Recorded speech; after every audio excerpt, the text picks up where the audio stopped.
Hey there, everyone. My name is Ari, and welcome to Made of Mettle, a motivational podcast where we tell stories about regular people overcoming insurmountable odds. So it's the best time of the week, sharing another fantastic fable with my favorite folks. This podcast is undoubtedly the highlight of my week. Love getting to genuinely connect with you all and share these really, really cool and nerdy stories and tidbits.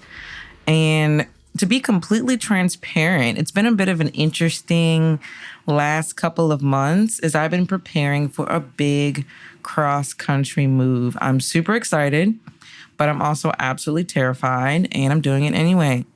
I draw a lot of inspiration from the stories that I share with you guys here. So wish me luck, you guys. And when I finally settle in, I'll share where I'll be based so you guys can give me some good local tips if anybody's listening from over there. So it's a surprise. But now, onwards and upwards, I'm really excited to share with you about the person we'll be discussing this week. So last week, we'd featured the story of an individual who dedicated his life to the betterment of others, although he himself was born into significant wealth. And that's just a portion of their story. But I really love the element of someone who starts from a place of abundance and instead of settling into that comfort, actively going out to try and improve the conditions of those who are less fortunate. And I wanted to continue that theme with the individual we'll be featuring this week.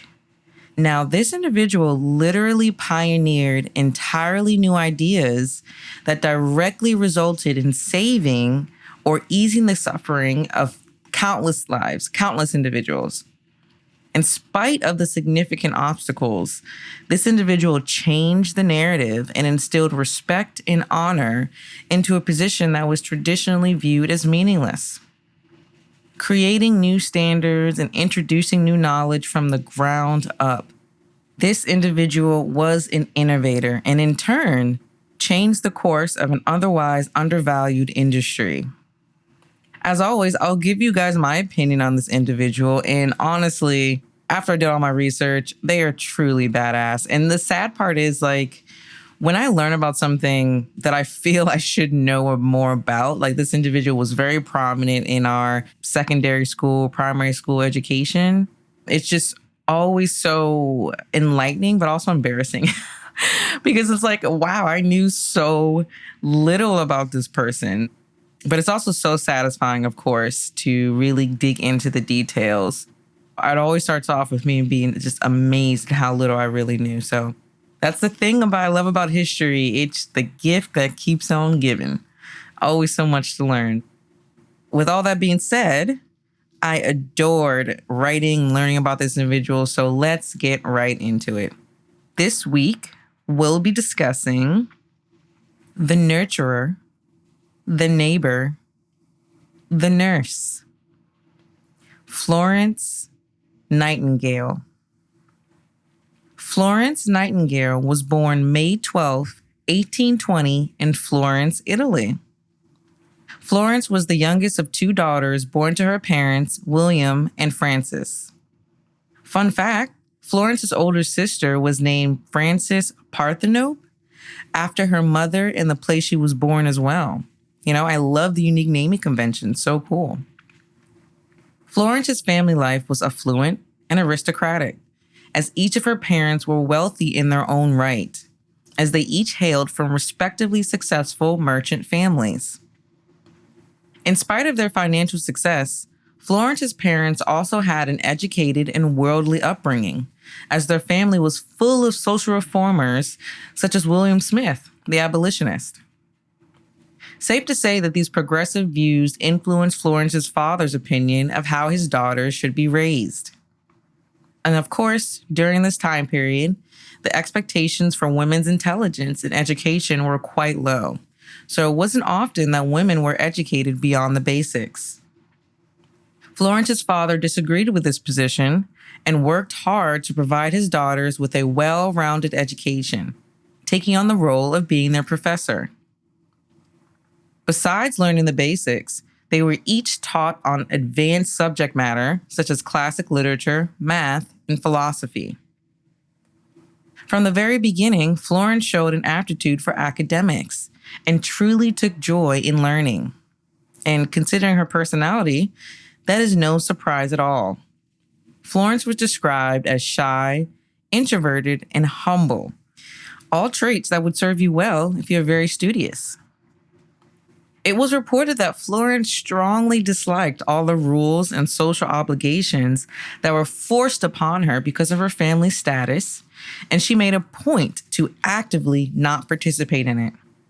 By this point, she'd already demonstrated an active interest in humanitarian and charitable work, dedicating her time to helping those who were less fortunate, focusing her work on her surrounding neighbors and hometown. Florence said her philanthropic work was the beginning of honoring her passion for helping others.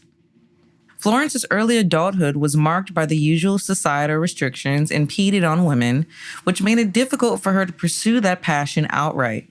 But her lifestyle also exposed Florence to a wide variety of women with varying levels of freedom that inspired her to be different as well. To really understand what was driving Florence towards service for others, her motivations were centered on the beliefs that God personally instructed her to help people. With a distinct vision, Florence decided that she would go to school for nursing, in spite of the disapproval from her parents. Before enrolling in school, Florence was able to travel extensively, from Egypt to Greece, meeting new people and becoming more aware of the workings of the world. Although wealth did give Florence a comfortable lifestyle, she was also held to the suffocating and restricting expectations that were placed on aristocratic women, a lifestyle that Florence tried to actively avoid. One such expectation was that Florence should be a wife and a mother and nothing else, a notion that Florence rejected entirely. Florence wasn't just all talk either, as she'd received a marriage proposal from a potential suitor right before deciding to pursue her education in nursing. Believing that marriage would take her away from her studies, she rejected the proposal and continued her nursing education. Loving the commitment to one's goals here, by the way. And I'm really getting some Joan of Arc-esque vibes from the determination, the sort of spiritual and divine guidance. Really interesting. Florence would enroll in the Institution of Protestant Deaconesses in 1850 to officially start her nursing program. And later that same year, she would start her first official position as a nurse in a hospital. Florence was quickly promoted to superintendent at the hospital within a few short years, as her dedication easily helped her stand out. At the same time, Florence was also volunteering at another hospital close by, helping to manage patients after a cholera outbreak, incorporating groundbreaking sanitation practices that hadn't been used before in order to curb the spread. All this time, Florence was working to hone her nursing skills, as she was unknowingly preparing for one of her biggest assignments yet. Around 1853, the Crimean War began, involving the British fighting the Russians. This war was a turning point for Florence, as reports of the hard conditions and increasingly high death rate of soldiers continued to make its way back to Britain. The Secretary of War himself, who was a previous friend of Florence from her travels, reached out to her personally, as he was well aware of her life's vocation to nursing. He requested that Florence recruit a crew of nurses to travel to Crimea and help to take care of all the wounded British soldiers. Florence would be the lead on this mission, and she took her position seriously, hurriedly pulling together a group of nurses and traveling to Crimea within a couple days. The conditions that the nurses encountered when they arrived cannot be overstated. And I don't want to gross anyone out, so trigger warning for anyone who is squeamish about medical procedures or sanitation. Once the nurses arrived at the hospital, they were in shock. The conditions were gruesome as the nurses made their way into the hospital, observing conditions that made their stomachs turn. The patients were placed around haphazardly, crowded in rooms and halls, laying in their own body waste while various bugs and mice ran over everything.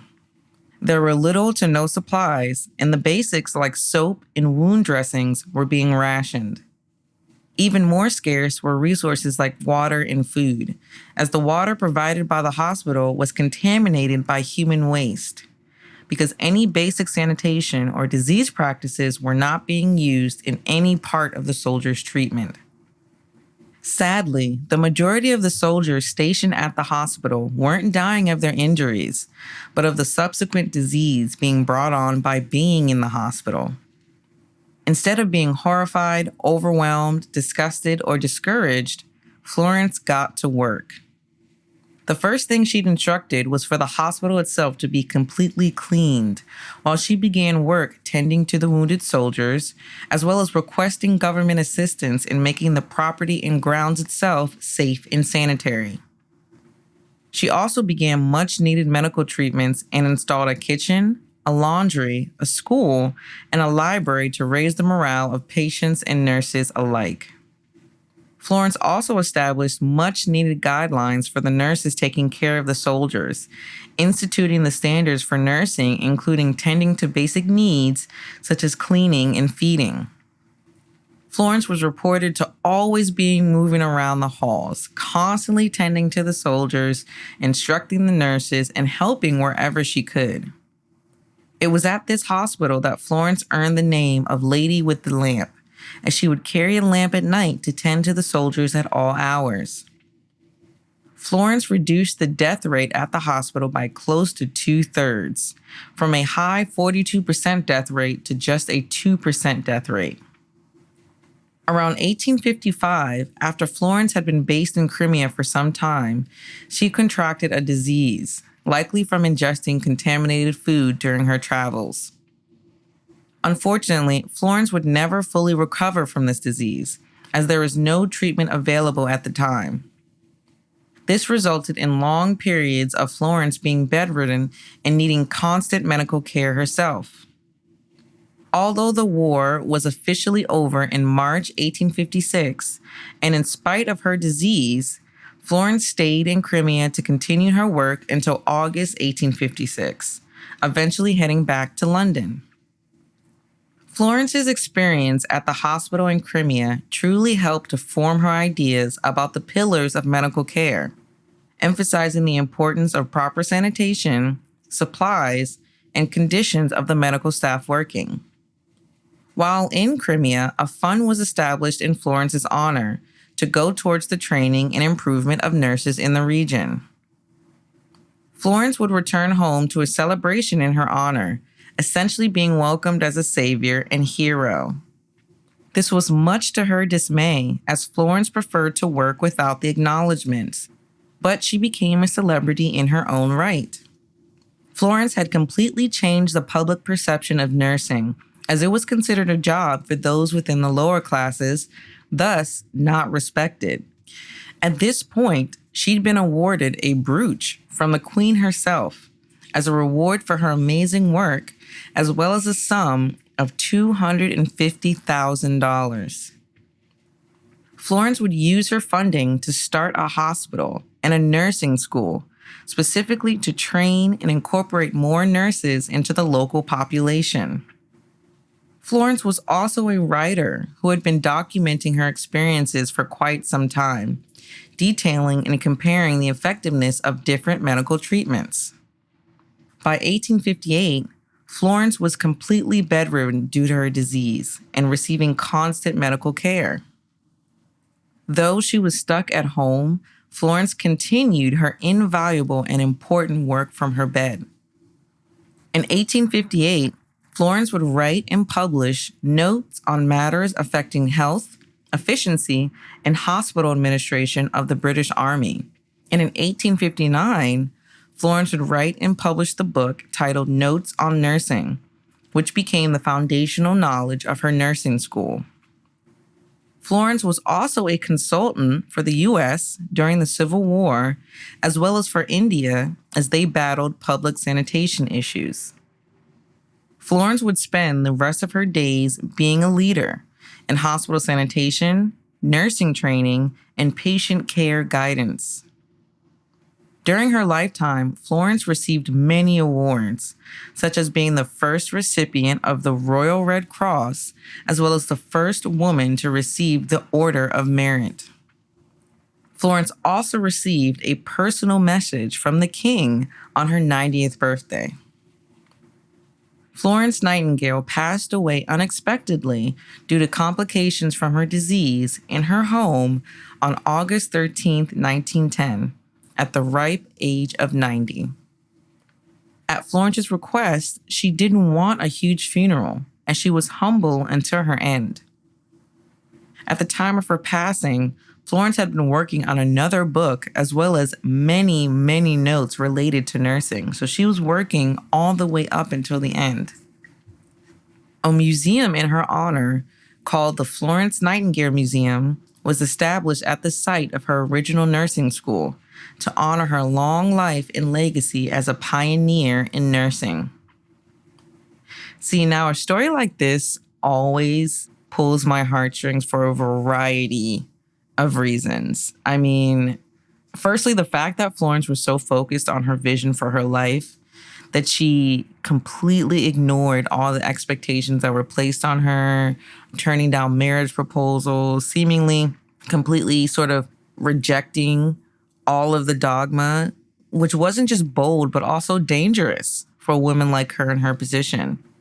At the time, women weren't allowed to own property, so she would essentially be left penniless if she didn't get married or before she received, that ginormous sum of money.